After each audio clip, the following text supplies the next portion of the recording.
नमस्कार, मैं हूं डॉक्टर गौतम पांडे और आप देख रहे हैं जीपीएन बिहार, सच्ची बात सटीक विश्लेषण। दोस्तों, जैसा कि आपको पता है, जीपीएन बिहार पर हमारा एक खास प्रोग्राम चलता है जिसका नाम है Rubaru the talk show with doctor Gautam Pandey.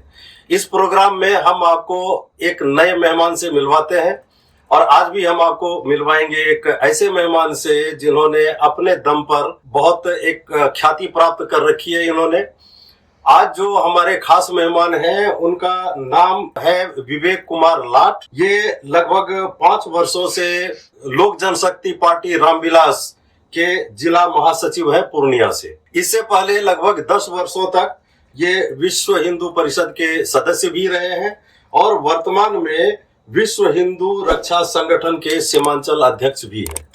तो अपने आप में ये एक बहुआयामी आदमी है और आज जो हम इनसे बात करेंगे, जो आने वाला चुनाव है, चुनाव के परिप्रेक्ष्य में इनसे जानने की कोशिश करेंगे कि लोजपा की क्या स्थिति है और लोजपा क्या उद्देश्य है और क्या लक्ष्य पाना चाहती है लोजपा इस चुनाव में। विवेक जी एनडीए का पक्ष रखेंगे। तो सबसे पहले तो हम विवेक जी का बहुत बहुत धन्यवाद करते हैं कि विवेक जी आपने जीपीएन बिहार के लिए समय निकाला। इसके लिए आपका बहुत बहुत धन्यवाद।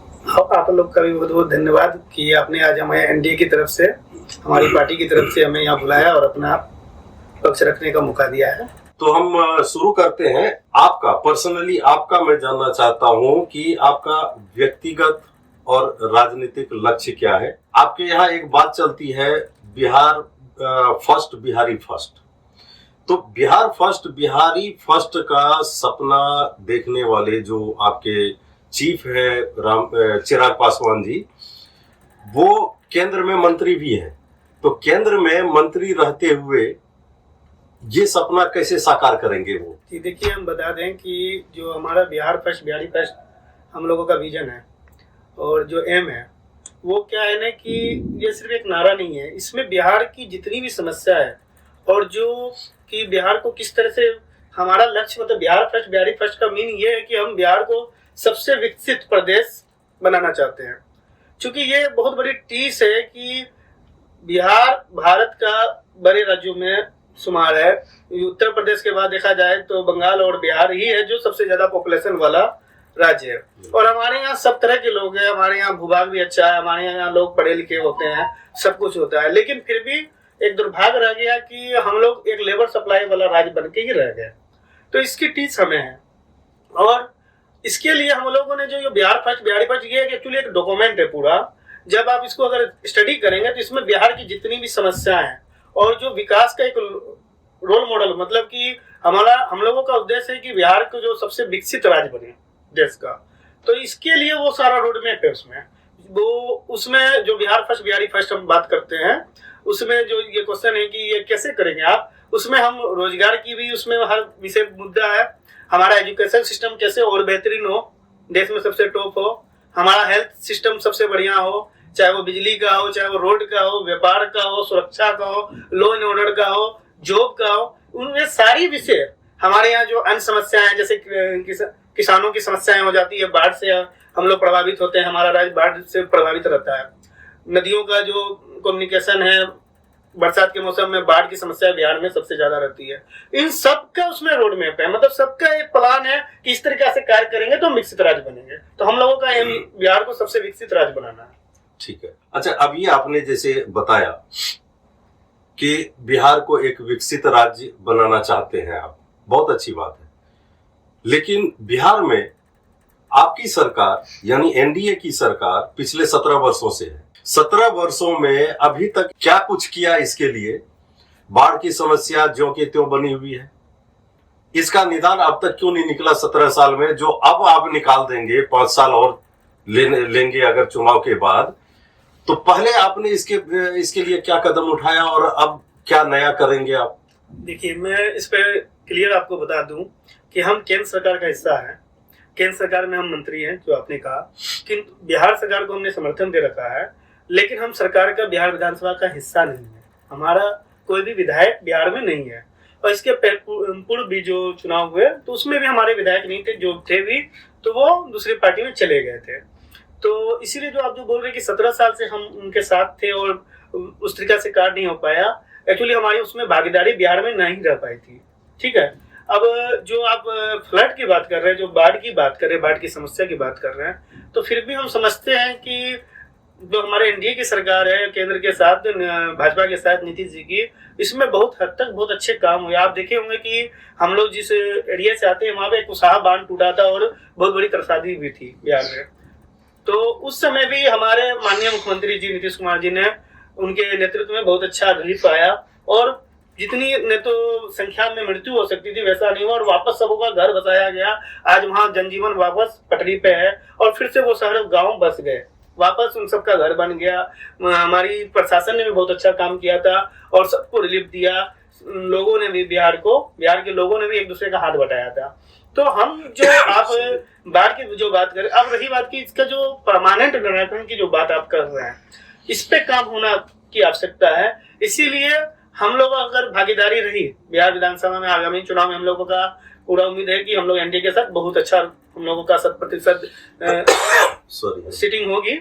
तो फिर हम लोग जो हमारी बिहार फर्स्ट का जो डॉक्यूमेंट है उसके आधार पर हम लोग जो बाढ़ के, हमने प्रभु भी कहा कि बाढ़ की समस्या पे भी उसमें है हम लोगों का, हम लोग उस हिसाब से कार्य करवाएंगे और निश्चित ही हम लोगों को भरोसा है कि बिहार को एक इसका स्थायी समाधान मिलेगा। ठीक है, लेकिन मेरा सवाल फिर वही का वही है। ये अच्छी बात है, ये आपकी सोच की भाई जब हमारी भागीदारी बिहार विधानसभा में होगी तो हम काम करेंगे।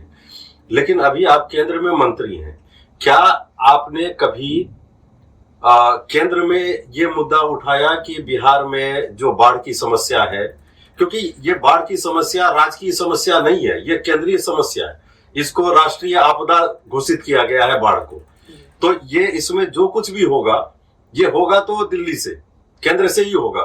तो क्या आपने कभी केंद्र सरकार के सामने ये मुद्दा उठाया कि भाई इसका परमानेंट इलाज खोजा जाए? जी, हमारे जो राष्ट्रीय अध्यक्ष है उन्होंने कई बार केंद्र को इसके लिए पत्राचार किया। इनफैक्ट कि पिछले साल पूर्णिया जिले में जो बाढ़ की आई थी, समस्या हुई थी, तो हम लोग उसमें हमारी 12 सदस्यीय टीम जिसमें मैं भी था और बैसी, आमोर और अन्य प्रखंडों में रुपोली, हम लोगों ने जाके इस पे स्थल निरीक्षण किया था, उसकी एक रिपोर्ट बना के प्रदेश को भेजी थी। जो हमारे राष्ट्रीय अध्यक्ष, हमारे केंद्रीय मंत्री जो है बड़े भाई चिराग पासवान जी के नेतृत्व में, उनके मतलब आदेश से प्रदेश ने हमें, हमारे प्रदेश अध्यक्ष ने हमें ये कार्य करने के लिए दिया था। तो हमारे राष्ट्रीय अध्यक्ष, हमें बहुत प्रसन्नता की बात है कि राष्ट्रीय अध्यक्ष हमारे इन विषयों पे हमेशा गंभीर रहते हैं और अपने कार्यकर्ताओं से इस विषय पे कार्य करवाते हैं। और आने वाले समय इसलिए हमने कहा कि अगर बिहार में हमारी सरकार बनती है, हमारे अच्छे विधायक चुनके जाते हैं, तो हम इन विषयों को मजबूती से रखेंगे और हमें पूरा विश्वास है कि बिहार में इसका मजबूत एक ठोस समाधान निकाल के देंगे हम जनता को। आपने प्रदेश में रिपोर्ट भेजा जी, तो प्रदेश से क्या जवाब आया? जी, प्रदेश से जवाब नहीं आया। प्रदेश ने उसके बाद उसकी एक कॉपी और उसका एक पत्र माननीय मुख्यमंत्री जी को लिखा था, जिसके बाद जो भी डीएम के माध्यम से जो सरकारी एक सिस्टम होता है उसके माध्यम से जो भी राशियों का आवंटन और जो उस पर कार्रवाई होनी चाहिए वो कार्रवाइयां हुई थी। ठीक है, ये जो अभी 2025 का जो चुनाव है इसमें एलजेपी की क्या भूमिका रहेगी और आपकी उसमें क्या खास भूमिका रहेगी? देखिए, हमारी पार्टी की भूमिका आप देख सकते हैं कि आज केंद्र में हमारी सरकार है, एनडीए की सरकार है, तो हम माननीय हमारे प्रधानमंत्री मोदी जी के हम हनुमान भक्त बन के हैं और वो भी बोलते हैं कि वो मेरे हनुमान हैं। तो हमारी 100% बिहार की जनता ने हमें सीट भी दी है। उसी प्रकार बिहार में हमारी भूमिका रहेगी विगत आने वाले आगामी विधानसभा चुनाव में। और जो भूमिका की बात बोल रहे हैं आप, तो पिछले चुनाव में कुछ नाराजगियां थी, जिसके चलते आप देखेंगे कि हमारी भूमिका माननीय मुख्यमंत्री जी नीतीश कुमार जी के विरुद्ध थी। तो हमारी भूमिका का असर आप देख सकते हैं कि उनकी कितनी सीट घट गई थी। इस बार हम लोग सब साथ है, एकजुट है और बिहार को हम लोग 3/4 से ज्यादा एनडीए की सीट देने जा रहे हैं। क्या बात है, सीट का बंटवारा हो गया आप लोगों में एनडीए में? नहीं, देखिए, ये बंटवारा अभी नहीं हुआ है, लेकिन ये चूंकि सामूहिक निर्णय होना है और ये प्रदेश और केंद्र के द्वारा होगा, लेकिन सबको सम्मानजनक सीटें उनकी क्षमता अनुसार मिलेगी। देखिए, हम लोगों का लक्ष्य बिहार को फर्स्ट पे पहुंचाना है, तो उसके लिए जहाँ लक्ष्य बड़ा होता है वहाँ छोटी छोटी बातों को इग्नोर करना पड़ता है। सही बात है। तो कितने सीटों का लक्ष्य रखा है आप लोगों ने कि लोक जनशक्ति पार्टी को कितने सीट तक मिलने की उम्मीद है? देखिए, अभी ये मैंने कहा ना इसके पहले सेंटेंस में कि जहाँ लक्ष्य बड़ा होता है वहाँ बातों को इग्नोर करना होगा, क्योंकि ये सामूहिक, हमने पहले भी कहा कि ये सामूहिक निर्णय होगा और सभी सहयोगी दल को लेके सम्मानजनक रूप से कार्य किया जाएगा। ठीक है। चिराग जी खुद को कई बार खुले दिल से और खुले मंच से और जनसभा में भी कई बार बोल चुके हैं कि मैं मोदी का हनुमान हूं, तो मोदी जी भी यही बोलते हैं। लेकिन उसके बाद भी अभी पिछले दिनों उन्होंने बोल दिया कि मैं पूरे 243 सीट पर चुनाव लड़ूंगा, तो इसका क्या मतलब बनता है? जी देखिए, इसका मतलब जो विपक्षी पार्टियों उन्होंने गलत तरीके से रखना चाहा है। उन्होंने कहा 243 सीट पे जो चुनाव लड़ूंगा, वो मतलब एनडीए बन के वो 243 सीट पे चुनाव लड़ेंगे। उनका स्पष्ट कथन ये है कि मैं 243 सीट पे, यानी जहां हम नहीं भी लड़ रहे हैं तो हमारे एनडीए लड़ रही है, मैं 243 सीट पे एनडीए को जिताने के लिए लड़ूंगा। मतलब उनकी उपस्थिति 243 सीट पे हम एनडीए को सहयोग करेंगे। हमारे गठबंधन से जहां भी जो कैंडिडेट होगा, चाहे वो किसी भी पार्टी से होगा, उसमें मैं खुद वहां पे उतनी ही परसेंटेज दूंगा। ओके, ये बात तो क्लियर हो गई है। नहीं तो बहुत हमारे दर्शकों में भी और जनता के बीच भी ये एक डायलमा था ये कि चिराग पासवान जी विद्रोह करने वाले हैं। ऐसा कुछ भी नहीं है और हम लोग प्योर एकजुट है, पूरी क्षमता से हम लोग चुनाव लड़ने जा रहे हैं एक साथ। ठीक है। आज के समय में जिस हिसाब से राजनीतिक परिस्थिति बनी है, इसमें किसी भी प्रकार से अगर प्रशांत किशोर की बात ना की जाए बिहार के लिए, तो यह बेईमानी होगी। प्रशांत किशोर जी बेरोजगारी, पलायन, भ्रष्टाचार, शिक्षा, इन सब मुद्दों को लेकर जनता के बीच आए हुए हैं और लगातार आपको भी पता है कि वो पिछले 2-2.5 साल से पैदल यात्रा कर रहे हैं। 5000 से ज्यादा गांव में वो घूम चुके हैं पैदल। तो आपको क्या लगता है कि इस चुनाव में प्रशांत किशोर जी कुछ ज्यादा प्रभाव डालेंगे कि एनडी अलायंस या इंडी अलायंस में से किसी को भी जीतने में थोड़ी मुश्किल पेश आएगी?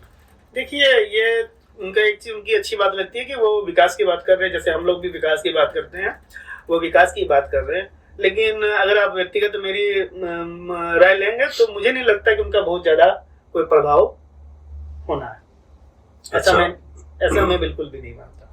तो वो भी 243 सीट पर लड़ रहे हैं और वो तो कह रहे हैं कि सरकार हमारी बनेगी। देखिए, लोकतंत्र है, कोई भी लड़ने के लिए स्वतंत्र है और ये जनता चुनती है। ठीक है, सब अपनी बातें रखते हैं, वो भी अपनी बातें रखने जा रहे हैं। ठीक, इल्जाम है आपके ऊपर 26 जुलाई 2025 को चिराग जी ने कहा, हम ऐसी सरकार का समर्थन करते हैं जो अपराध को रोक नहीं पाता है। यह नीतीश सरकार के बारे में बोला उन्होंने। फिर 13 जुलाई को कहा, कितने और बिहारी हत्या का शिकार होंगे। फिर 26 जुलाई को कहते हैं, ऐसी सरकार का समर्थन करने पर मुझे शर्म आती है। क्या इस प्रकार का बयान जो चिराग जी दे रहे हैं, इससे जनता में डर और असुरक्षा का भाव पैदा नहीं होता? क्या इससे एनडीए में बिखराव होने का डर नहीं है कि उनके घटक दल का कोई ऐसा लीडर जो एक पार्टी का सर्वे सर्वा भी है और केंद्र में मंत्री भी है, वो इस प्रकार का स्टेटमेंट दे? देखिए, सिर्फ बिखराव हो जाए या किसी को बुरा लग जाए, ये सोचकर हम अपनी जिम्मेवारी से तो नहीं भाग सकते ना। हम बिहार को, हमने पूर्व भी कहा, हमने बिहार के विकास के लिए हम आए हैं। हमारा उद्देश्य बिहार को फर्स्ट पे ले जाना है। वहां अगर हमारी पुलिसिंग काम में कहीं ना कहीं लापरवाही बरतते हैं और हमारी जनता की अगर हत्या हो जाती है और उस पर कार्रवाई नहीं हो पाए ठीक से, पुलिस ठीक से काम नहीं कर पाए, तो हमें तो सच बोलना ही ना है। हम सब अपनी जिम्मेवारी से, लोक जनशक्ति पार्टी रामविलास कभी पीछे नहीं हटेगी। वो जो सच है वो बोलेगी।